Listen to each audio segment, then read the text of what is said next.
Hello, everybody, and welcome to the Rose Report. Tonight, I'm joined by Erik Suarez, who's a student at Penn State. Thank you so much for coming on. Thank you for inviting me.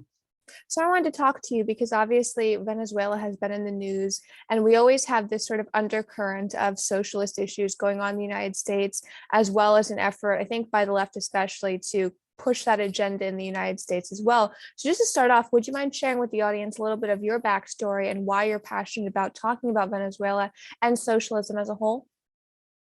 Yeah, I was born in Venezuela, in Caracas, in 1999. Basically, I was the first generation or the first people born in the first year of Chavez government. And I just saw my country since I was very young, getting into these political, uh, historical issues that were happening. I was there through an attempted coup to Chavez. I was there through many historical moments, and growing up and watching these things on the TV and happening around you just molds your perspective on um, like how you develop. I remember since I was a very young kid, I was when I left Venezuela, I talk about politics with people my age, and I was a little bit more on the, let's call it, I knew a little bit more. I had gone through more experiences. I had more knowledge about different issues than them.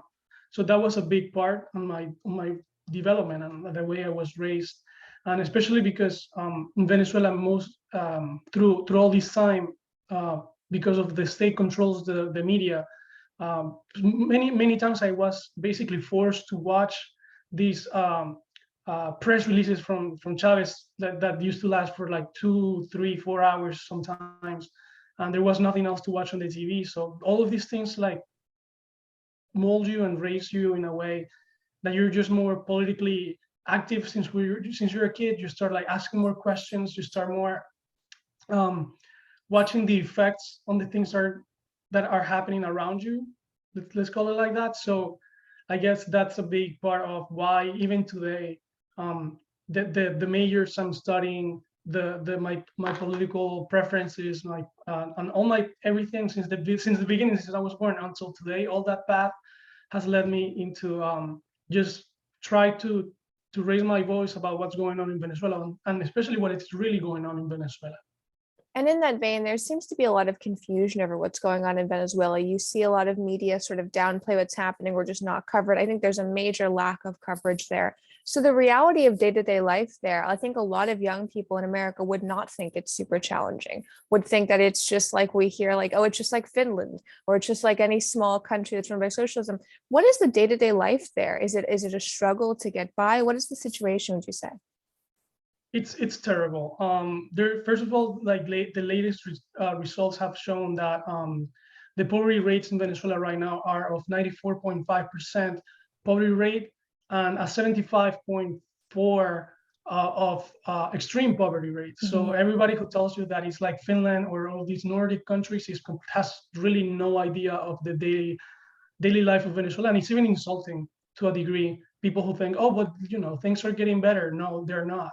The fact is that um, the situation right now is very unbalanced. Like usually people who are close to the government or have government ties or are part of the government are the ones who control most of the wealth of the country, and the rest of the people, especially on rural areas, not as much in the cities, see the effects of the socialist government that they establish, because all of this is the result of the socialist policies um, that they started with Chavez, and then Maduro just push even more onto the extreme. So it's just very insult. Sometimes it's very insulting. Sometimes it's just people not knowing what is really going on, and they just like very honestly ask you, "Hey, this is what I heard," and I'm just always open to talk about it when they come with that, let's call perspective, or they wish to know what's really going on.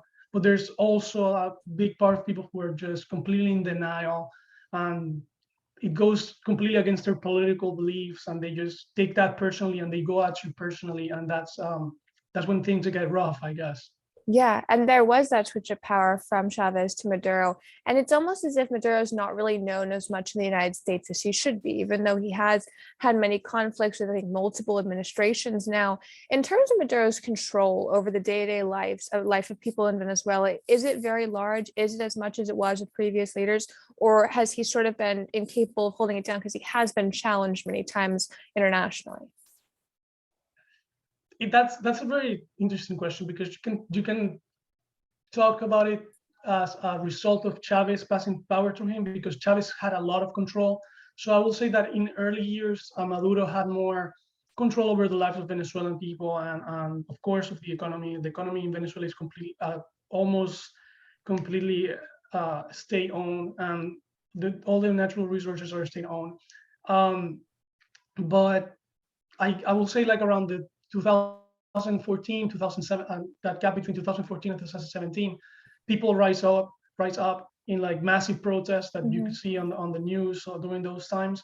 And at those times, he kind of lost that grasp of power to a degree, because many student-led groups and many opposition groups rise up and challenge him. And that's around that time that he lost the assembly, like what you call the Congress, Mhm. the equivalent of the Congress. And that's around the time 2017, 2019, when Guaido came to power, Right. and he and all of these things. So you could say he lost a little bit of that grasp of power, and especially during the Trump administration, he was very challenged. But after that, and with this new administration, I think they're Mhm. going very, very soft on him, softer than they should. And definitely many recent, let's call, slips from the opposition have just retained, like, he has retained a lot of power recently. So yeah, it depends on what time frame you're asking. He has got really strong power, or he has lost a little bit, but he definitely has control of the country still. And in Venezuela, as in many countries, including the US, a lot of times young people are who lead the opposition and get things done when other generations maybe haven't been able to. I know a lot of young people in the United States assume that young people in socialist countries are very happy, that they have what they want, that they're living in sort of what they would like the United States to be in a lot of ways. So in Venezuela, is there a massive youth movement against socialism, not necessarily for conservatism or anything, but just against socialism, to have capitalism or have some other type of economic system? Well, that's basically the big protests that become widely like national protests were led by student movements in 2014 and 2017. And the problem with that is that they were so hardly repressed, and people lost, and so many lives were lost. Students died, not only like university students, but also high school students lost their lives. I know many cases of people, and the political persecution was very, very strong, like the state police persecution. That, yes, like people, students usually are the ones who like go against these against the government, like. And the biggest counter argument to that will be that most of the students, the age groups that usually students are in, are the ones who are like massively leaving the country. Venezuela is right now going through a migration Yes. crisis that is the biggest crisis in the region, and it's about to become the biggest crisis in the world. It's supposed to. Some people say that it is on the path of passing the Syrian crisis. Mhm. So, and the biggest portion of people who are living are young people around my age, and younger than 30 and older than 17, I think, is the main the age group that the most people are leaving. So it tells you a lot that young people really don't see a future in Venezuela, and Right. the reason for that is the socialist government, and the lack of opportunities, and the lack of well, the lack of opportunities, the lack of freedom, the lack of being able to decide what to do with your own life. Young people don't like that. Young people are rebelling against that. They rebelled in 2014. They rebelled in 2017, and now, because they think that um, there's nothing else to be done, most of them are leaving. Yeah. And that's very sad. That's very tragic to see young people that are supposed to be on studying and developing and creating their own lives are just escaping and the country and flooding other countries, and it's just a very sad sight. And what's interesting is we obviously heard quite a bit about the Syrian refugee crisis over the years, but we haven't heard about this migration crisis in the same way. I know that a lot of people would even be surprised that it's even happening. You've obviously come to the United States. You've been here several years now. When you first came in the academic setting, were you surprised by sort of the glorification of socialism a little bit, or at least the confusion surrounding it? Definitely the confusions around it. At my early years, I didn't realize that much of the glorification, let's call it like that, of socialism that I was growing in the United States. I think that especially in the last few years, as soon as I arrived, it wasn't that big, but lately it's growing very fast and very dangerously. I was surprised about how many people thought that socialism was a positive, let's call it a positive ideology. I saw a lot of Bernie Sanders on the news and how young people were flooding, and the main base for Bernie Sanders supporters were young people around my age. And I thought that was very, very interesting and very, very dangerous. And I guess the biggest shock for me was when I started like not agreeing with those ideologies, because of course I come from Venezuela. I know all these experiences. I've seen firsthand what the dangers and Right. the dangers of socialism. And then for people here in the US who have never seen that, and they hear all these wonderful things, and then they see me, and I'm a young Latino student. I feel like they thought that I will just uh, be part of this movement of Yeah. socialist young people, and then I was completely against. And I think that shocked them to a degree, and I think seeing them so shocked and completely mindful about why I'm not part of this made me a little shocked, because that shows you how normal it is for people to just accept socialism, or to at least think that it's not as bad as I describe it to them. And that's been something I think everyone's been battling throughout this country who's not pro-socialism, explaining how bad it is. And as I was researching this article, I found that you took on your university over a Fidel Castro quote as well. And I remember in my high school, I had several quotes hanging up from people who I would just say were, questionable in history, not people I would necessarily think we would be quoting within an American high school. So if you wouldn't mind just sharing that story of how you took on your university for that. Yeah, that was actually very let's it was by accident that I found the quote. I was just walking through this area called the Hub Robeson Center, which is a very transited area in the university.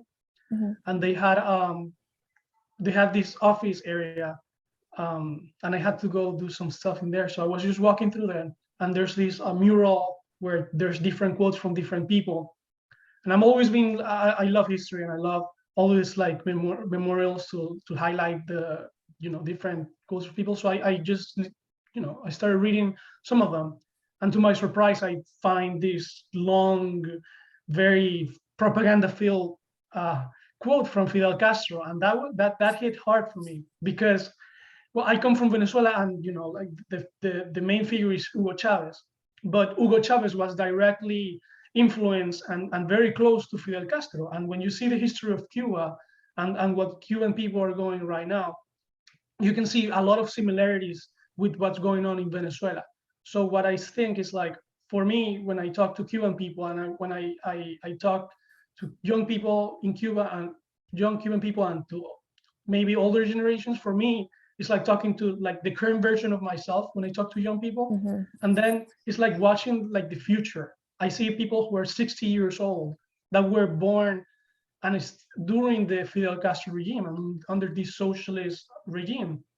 So that I find a lot of relationship on that, a lot of and a lot of fear. So for me, it hit hard that the university that I was very close to, and that has given me so many opportunities, so many good memories, and I'm very fond of my university, that this area was highlighting the source of so much pain for so many people, not only in Cuba or in Venezuela, but Fidel Castro was a figure that funded very dangerous terrorist groups in Colombia, for Yes. example, and Peru, which I have family in, that suffered under the Shining Path, which is the terrorist group in on the 90s there. So that was just very shocking for me, and I knew that I had to do something. And it was just coincidental that it was around the time during the summer on July that Cuban people protested on the island, and they made this massive protest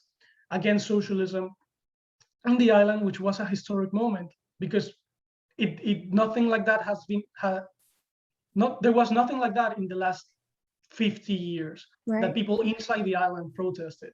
So that was very inspirational as well. And then in Miami, people also joining, like the families of the people who are still on the island joining, and the many Cuban people who were there joining, and then around the world, that just filled me with motivation to just, I knew that I had to do something because it's unfair. It's unfair that there's so many people suffering, and then in a university that is supposed to reflect the positive values that they share, they have this horrible person in there. So I knew I had to do something. I guess that's the story of how it started. From then, it was just I started like moving on social media, raising the voice on why I was against this, that I was going to do something, and I invited people to join. People from the campus organizations, and then they responded.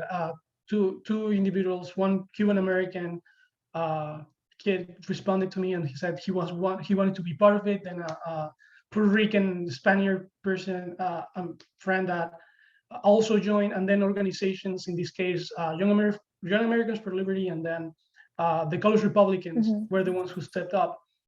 And my call was for everybody who wanted to be part, because in my mentality was, this person should be denounced by everybody in the school. So I made an open invitation, and those were the people who responded. And I just moved with I just moved along with what I had, with these people, really great people that I've met after. And then we just made this amazing campaign, and the university responded, and they told us that they agreed with our concerns.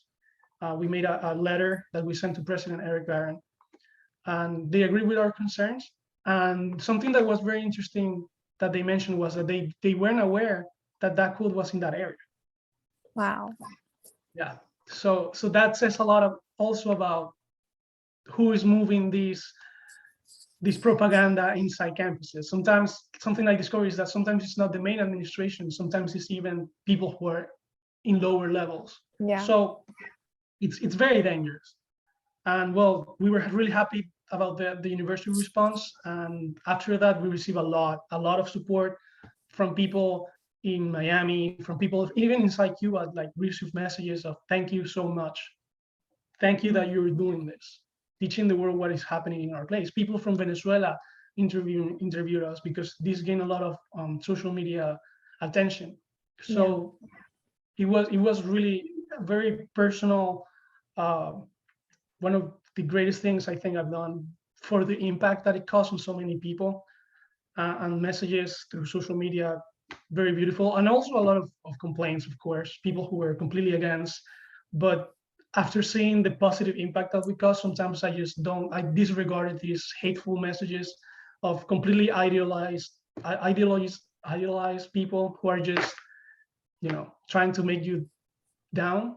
I think that the positive impact was bigger. So yeah, definitely. And I think that's an important point, because a lot of times I think conservative students or students who are against socialism may think it's futile to even try. So when there is an accomplishment or a win, it proves there isn't.